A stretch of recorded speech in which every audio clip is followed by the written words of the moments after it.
Hi, my name is Marta, and I'm going to share an aha moment from our JAWAM book study. The book we're reading is Waking Up White by Debbie Irving. It's been a really enlightening book. I think all of us would agree we're having many aha moments. So this chapter that I wanted to talk a little bit about is entitled Invisibility. And the author talks about how she began to make an effort to slow down and look around and really notice how others might be experiencing the world.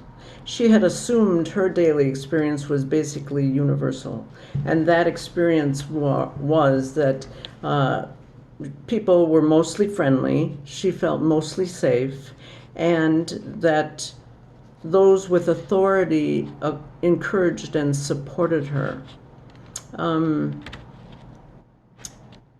So white privilege is a strange thing. Privilege is a strange thing in that you notice it least when you have it the most. And the flip side of privilege is discrimination. So making visible the privilege of white skin is key to racism's undoing, she says. So I'd like this to be just a little journey in imagination. I'd like you to imagine if you were a person of color, how it might be to go shopping alone, to perhaps be followed in the store, to feel like you were suspect of some wrongdoing just because you were in the store. I'd like you to imagine how it might be to handle credit cards or cash and having some form of suspicion cast on your transaction.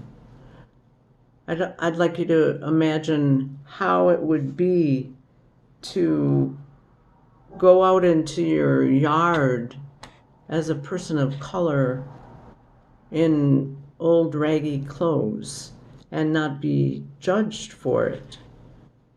Or perhaps you could imagine, this one really struck me, going into a store and buying something and the clerk saying, "Would you like a bag?" You know, I never stopped to think about it at all. No, I don't need a bag. No, save your bag. Well, people of color don't have that privilege.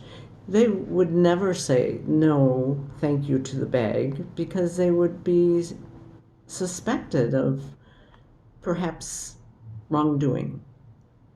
Or another privilege that I have often taken advantage of, and I suspect that perhaps some of you have as well, is I go into the store and I'm really hungry.